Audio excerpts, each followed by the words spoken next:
We are Hey, Doug. recording now. Give us the framework for what led to Calamity Kills. How did Calamity Kills come together, and why this direction? Yeah, well, man, for me, it came back to if you know anything about my history and stuff, making solo music. I made a solo record in 2019 after putting music down for a number of years, just wasn't really interested in creating anymore. And in 2019, I made a country rock influenced record and loved it. Actually, loved to make it. It was fan funded, but it came out during the pandemic and just not a whole lot of people heard it. And I was really enjoying it, and I started writing music for another record. And I never sit down and like, hey, I'm going to write country, I'm going to write rock, or everything like that. But for some reason, the things I were writing had more in common with like Alice in Chains and Rob Zombie than Luke Bryan. So I kind of just looked at that as a sign. Okay, this is probably a direction I should go. And so I did another crowdfund for Calamity Kills. Released this time, I recorded one song so people would know what they were getting. And so I did that and let people know the direction and the content themes and everything, and got that funded, and then started the record. And it was still Jamie Rowe. It was still a Jamie Rowe project, but I decided when I made the music, it sounded more like band music. It didn't sound like solo music. So I decided I wanted a band name, and and there's no real meaning behind it. I just thought the word Calamity Kills sounded good together. But the fact is, Calamity does kill. We know this. So you don't want calamity in your life. So there is a meaning there, but it was after the fact. But really, it started off with my solo project, and I was working with Jamie Perrineau, and he and I had such a good chemistry. I realized he was putting as much into it as I was. So right before we mixed the record, I was like, dude, let's just make this a 50-50 thing. And we did. And so far, so good. And we've actually, and it's still, Calamity Kills is Perrineau and myself, but we do have two other players now in the band. Julia Bullock, who's from a band called the Foxies. She's actually the vocalist, but she actually plays bass also in a band called the Dead Deads. And so she's got the bass thing. So she's playing with us, and her drummer, Rob, who's also in the Foxies, is like full on board with us too. So we've got the full band lineup now, and I'm pretty excited about it. Right on. So how does it feel to be this aggressive vocally in places like songs like Anthem and stuff? Man, it's pretty natural. I mean, obviously, if you know my history with Guardian and stuff, I've always just been the high wailer, the blues thing. I don't hear it as that much different vocally from what I do, but in a song like Anthem, where there are growls and stuff, which is usually not something I'm used to doing, the music and stuff I was listening to kind of like influenced that, and I liked it, and I gave it a shot. That was the first time I ever did a growl scream on Anthem. And I listened to it, and to be real, I felt kind of silly doing it at first because it was so outside of my wheelhouse. And then I listened back, I was like, that sounds really good. And then I had Luke Easter come in and do some echo screams, so us together, and I thought it worked out great. But and that's definitely a part of our sound now, and the songs we recorded since, it's definitely got some in there. But dude, I mean, I'm not a metalcore guy. I like metalcore, but dude, I still like Cheap Trick. And I still like Falling in Reverse. So it's like there's a mix of all that together, Right on. You already answered this. Give me a second. Alexa, stop. Tell me about, you already addressed this, but tell me some more about the other people in the band. Well, just Jamie Perrineau. Obviously, he played on the last Guardian record with Almost Home. And he's just a guy. I met him through Carl, and I knew him for about 48 hours before we played together. And it turned out that was the biggest Guardian show ever. It was like 80,000 people in Argentina. So it was a kind of a trial by fire. But he and I became friends, and we realized we worked really well together when we made the Almost Home record. And then I was still living in Indiana at the time, but I took a job at True Tone and was working in Nashville here 3 days a week. So I stayed at his place. So basically I lived with him 3 days a week. And we just got to really be close. And to be honest, I love making music with him. He's great. His pedigree isn't hard rock. It's like, even though that's his roots, he's a Van Halen disciple. But he played for Taylor Swift. He was her musical director for a couple of years. He was in Leanne Rimes' touring band for a number of years. And he's even played like on tracks for Stevie Nicks. But at the same time, he also worked on a record for Joey Belladonna of Anthrax back in the day. So wow. He's been around. And Julia and Rob, to be honest, I just know Julia because we had her guest on the song Hellfire Honey on the Kills record. And I met her and I knew the Foxies. But it's still a new relationship with both her and Rob, just kind of getting to know them. But every moment I've spent with those guys, I just love them. They're great people. And, I went and saw the Foxies Sunday night in Nashville. They did a a live broadcast for Lightning 100, which is the big alternative station here in Nashville. And I just really had a blast, man. I just, and what's cool is because Kills is Parano and myself and they're involved, they're still free to do whatever they want. So they're not, bound and chained to Kalamity Kills. So I'm hoping the Foxies blow up. It'd be awesome if the Foxies blew up so big that they couldn't be in our band. I'd be happy for them. So, but they're really great people. And like I said, it's still a new relationship. So, so far so good. Was that show the first time you saw them? The first time I saw them live, yes. I've seen numerous videos over the years, but this is the first time. And because they rarely play Nashville, they play like once a year. But they opened Billy Idol's European tour a couple years ago, and they've done a lot of cool stuff. And actually, I think they were down in your neck of the woods not that long ago. Earlier in the month, I know they were in Dallas. I think maybe they went to Austin. I'm not sure. So. Right on. Austin's really opening up, gets a lot more shows. Yeah. In the last couple decades. I heard they get a lot more traffic now too. Yeah. And our population is just booming. So. Yeah, it's because I know that because Nashville, like getting on the highway, from the side roads is like almost impossible because of all the migration here. And somebody said, yeah, it's turning into Austin. And I was like, that's my reference point. So it's all good. Welcome to the jungle, baby. Yes, sir. Man.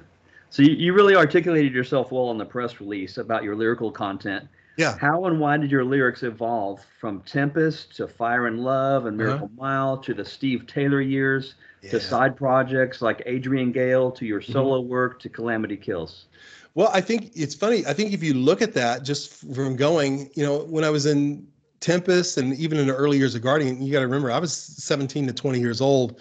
I made the Buzz record, which is later in our career. I was only 25. And to be fair, it's funny.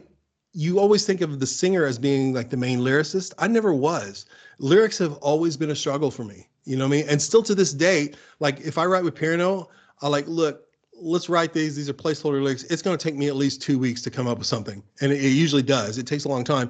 But man, the purpose of those bands, especially with Guardian, we had an agenda as a band. We made music. We wanted to make it the best we could, but we wanted to tell people about our faith in Christ. And that was very apparent. And I still think what we did was the right thing at the right time. But around 2000, I got a hold of this book called Roaring Lambs by a guy named Bob Reiner. Remember that? It really rocked my world because I really realized I started coming to a conclusion, and feel free to disagree. Anybody who's watched this, feel free to disagree. This is just what I. Just kidding. Okay, this is just what I think, man. I think Christians in Christian music. I think the Christian music industry and the Christian music culture serves to encourage Christians. When they say we're out to reach the lost, you may reach people who are struggling within the Christian kingdom, but you're not on Main Street America. You're not really reaching the lost. You're encouraging people. And I know a lot of people, that's their comfort zone and whatnot. And I just felt really compelled. Like, I want to speak to the average person. You know what I mean? I really do. Like the person I meet on the road, at the gas station, things like that, rock fans, they walk in with their Deftones shirt. I want to be able to be able to play music for them and get into their world. And in Christian music, we've got this great message in the hope of Christ. Let's put it in the subculture where people have to seek it out to find it. And I just, and for me, like I said, and there are people, I think bands like Casting Crowns and bands like I Am They, which are pop bands, Christian pop bands that I really love. I think they serve a great purpose to encourage the church, to encourage struggling Christians, and to, basically be that. But I don't think they're going to reach the people that Kalamity Kills does. And the thing is, I still really, and here's the best way to put it. Why I don't call Kalamity Kills a Christian band or anything like that. The same reason that people know that Chick-fil-A is ran by Christians because they found out. But the bottom line, Chick-fil-A makes a great chicken sandwich. They make a great product. People love that. People are drawn to that. Their sales skyrocket. They make a stand. Hey, we're closed on Sunday. So you know who they are. But the bottom line is they get in there not because of who they are, because of what they serve and what they provide. And hey, by the way, scratch beneath the surface, we have faith in Christ. And that's really what I want to do with Kalamity Kills. And, and there, to be honest, the three other members of the band, there's different, levels of faith, belief, and things, but I can only speak for myself, man. And, I still 1000%. I know it's really trendy to go through this whole deconstruction thing or whatnot. I question my beliefs often. And the thing is, truth withstands all scrutiny. And I've come to the conclusion more than ever, I will stand before Christ when I pass, and I'm going to answer to him. And I want people to know that the same God that loves me loves them. And if I can do that through a kind word or something in an area where I'm not welcome, I'm going to do it. That's really cool. Sorry if I talk too much, brother. Oh, that's the purpose of this, man, is to get you to talk. Just give you the mic and go, baby. I've long believed that the greatest gift of Christian rock is not evangelism. That's how it started. The hippies got saved. Yeah, absolutely. Tell others about Jesus. People with funds came along and says, "Hey, we'll put your albums out," and the Christian music industry started, and that perpetuated, and people thought that's the greatest gift of Christian rock, is we're reaching these people in their language, and evangelism is it. But I think no. The greatest gift is pastoral, because thousands, if not millions, of kids like you and me, we listen to the lyrics of Stavesacre or Guardian or whoever, and we're like, wow, and it deepens our walk with it. It's like a sermon put to music. It pastors us, and what a pastor does is like a shepherd. He keeps the sheep in the pen. Sometimes he sends them out on missions, but he keeps them saved. He keeps them Christian. They sustain their faith through food. And so Christian rock does that. And it's a great gift, but don't think that it's evangelism or you're really speaking to just co-write a song with Bruce Springsteen, then you'll reach the world. Exactly. You know, it's cool. So you understand what I'm saying? And I got to confess, man, and this has been a fairly recent revelation to me, and like I'd say the last 6-7 months, I did have that mentality, like that everybody should be doing what I'm doing and everything. And I realized, it literally took a Casting Crowns documentary, and I've known those guys forever. You know what I mean? Watch the documentary and just seeing how God uses them kind of blew my mind. Like, okay, there is a place for that, And the thing, and Doug, more than ever, since you've been in this industry for 30 years with the magazine and whatnot, over 30 years. We expect each artist under the faith umbrella to do a checklist of things. And if you stray from that checklist, people question your motives, question your agendas and everything like that. And I really reject wholeheartedly that mindset. And I'm willing. I mean, Doug, if Calamity Kills came out as a Christian band and I told people what they wanted to hear instead of saying what I felt like needed to say, I'd probably make a pretty good living at it right now. You know what I mean? That's just a fact, because I have that audience base and everything like that. But, I don't get income from music anymore. The things have changed so much. I have a great job that frees me up to do what I want to. And I just want to express. And the good thing for me is I'm 54 years old. And you probably met me when I was 17 or 18 or something. So like I said, we go back and we can talk frankly about all this. But man, I've got a lot more life experience, a lot more things to say now than I ever did before. And I kind of embrace that. I've really leaned into being an artist and expressing and creating something and not being a commercial artist, if that makes sense. Yeah. So. For sure. We could talk about this forever. It's awesome. Yeah. So why and how did Guardian break up? It's funny.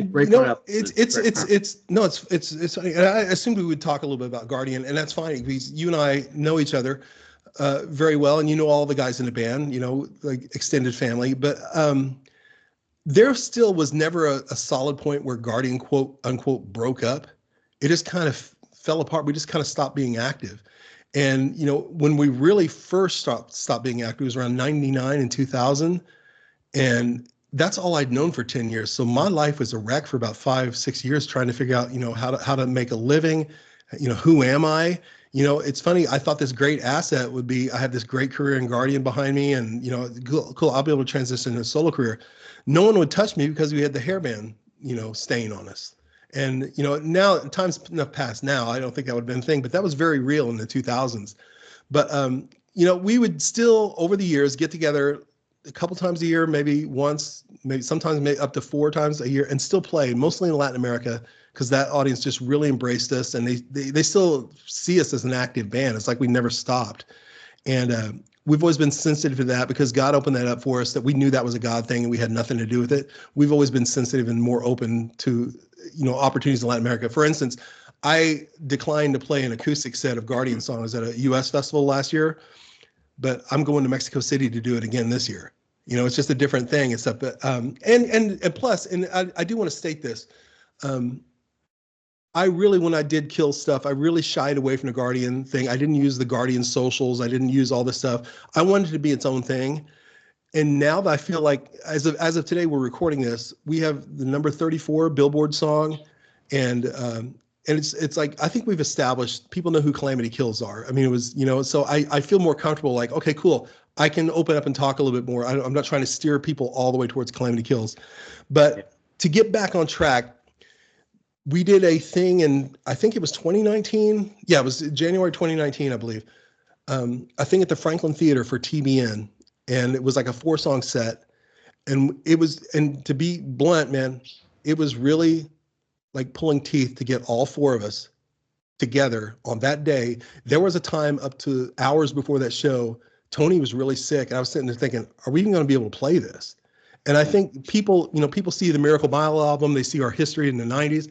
They don't realize life is really different for all of us. We're not this all for one for all unit that we were back then. So everybody's got 4 different lives. But we played that show and it was great.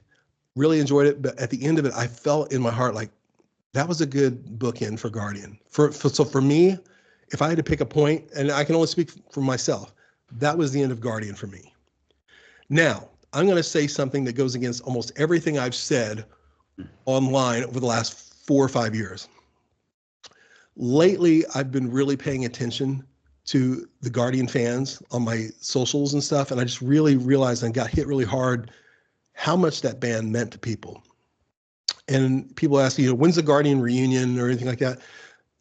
I really never foresee that happening. I really don't. But if there was ever an opportunity for us to get together and write a couple songs and record a couple of new songs every once in a while for fans, I'd be open to that.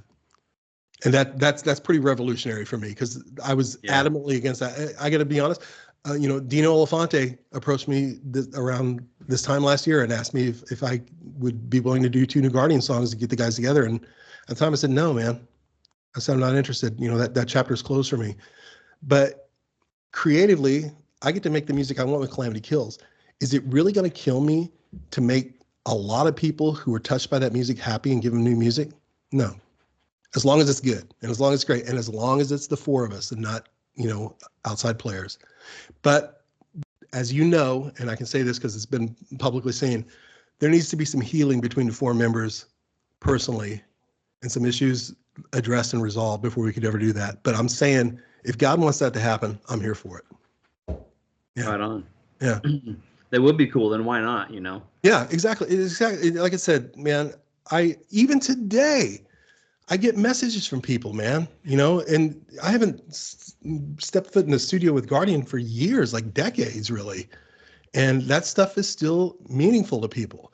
It's not on Billboard. It's not in Loudwire magazine, but it's in people's hearts and in their lives. And it was a big part of mine for over a decade, Yeah. I can't hold up my phone right now because I'm using it with I got some questions on. I'm asking from. Okay, go ahead. I still got Guardian tunes on my phone, and my iPhone has got only songs that I love on it. The Guardian shows up a lot. Dude, it's funny. I had lunch with Luke Easter. Luke Easter's a really good friend, and awesome. From Tourniquet.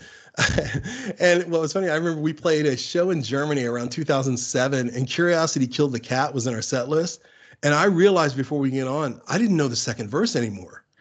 And so Luke says, I got it. He pulled up on his iPod at the time and played me the song. And that's how I remembered the lyrics. I had no idea. And this was, pre-mobile internet. So I couldn't just type up on Google, what are those lyrics? But that was funny that, an aside. So. That's awesome. One more question about diving back. How did you survive the dissolution, or maybe you could call it the K-Love evolution of the music industry as we knew it? What did you do? How do you explain all those changes? Okay, how did I survive? To be fair, like I said, as a solo artist in the early 2000s, I really tried. I mean, I swung for the fences and tried to get a deal and everything and tried to still be involved. It just, the doors were not opening for me. And I remember around 2005, I was literally going to, I was looking at truck driving school or just something to do something because I was living in Indiana, and for my skill set, there's just nothing available for me.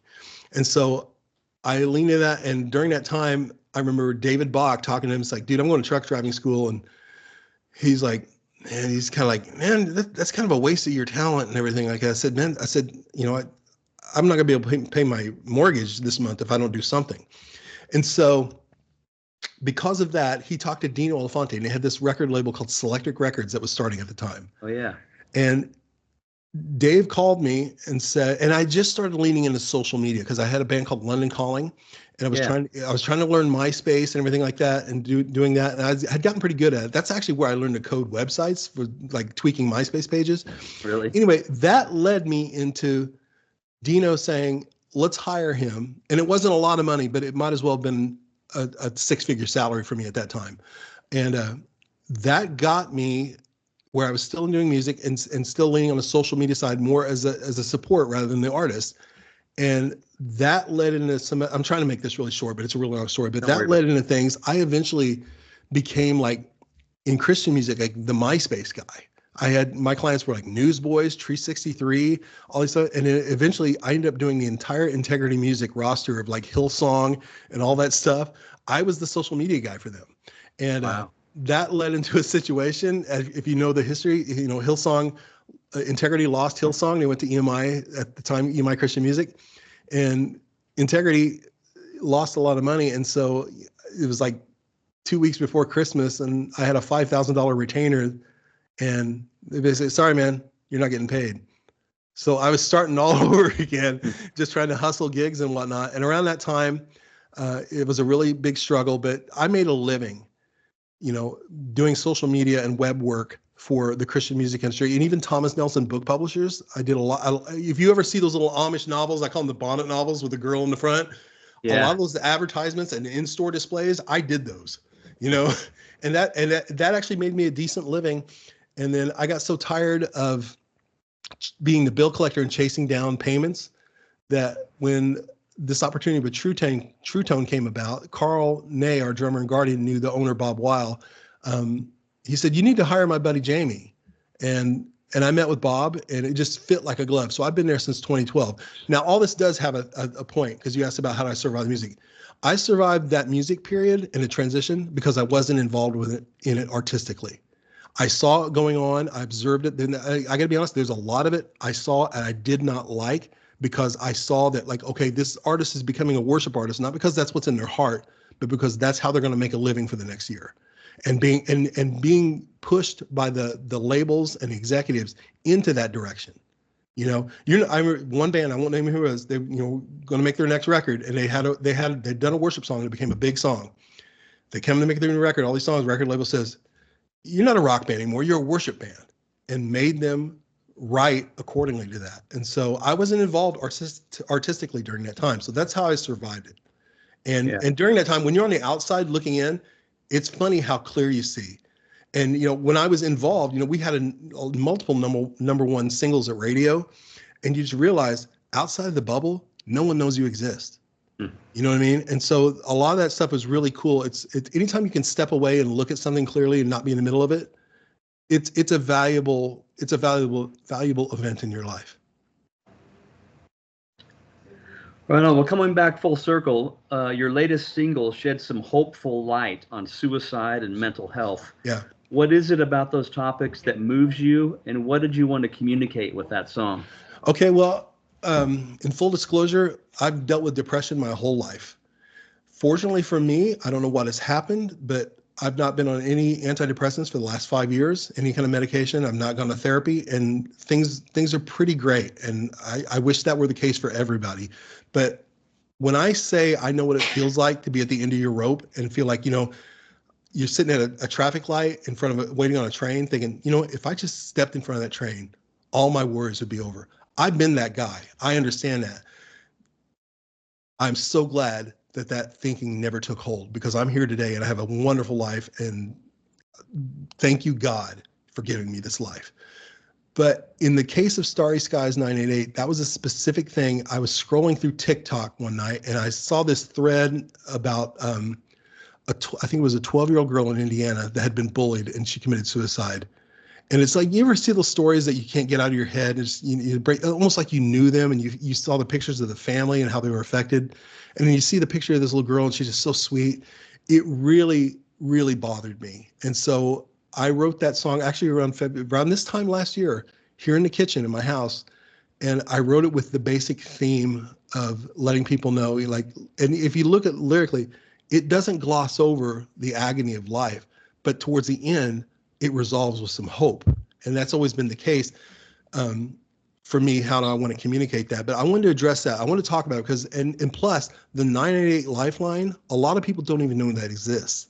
And a lot of people who are going through that don't necessarily want to talk to their friends and family about it. They're ashamed, but they might talk to a stranger. And the good news is that stranger knows what you're going through and has been trained and has had the experience to stuff to help walk you through that. So I wanted to put 988 in the title of the song. So anytime you saw the song title, you saw that number, and maybe it's going to make someone ask, what's that all about? And so far, so good. Like I said, you know, we bit the bullet and spent some money on radio promotion, and I'm sitting there like, oh my gosh, you know, I can't afford this, but it's paid off for us. You know what I mean? It really has, and it's connected with people. We had Aaron from Under Oath play drums, and he did a feature vocal on it. So a lot of their audience, you know, latched onto the band because of that.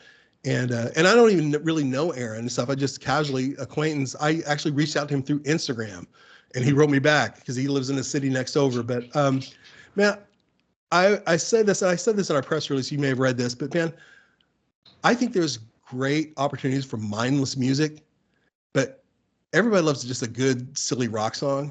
But if I can ever say something that's going to go deeper than the eardrums, I'm going to take that opportunity. And that's just how I'm wired. And I'm not going to pretend I've got it all together, because I don't.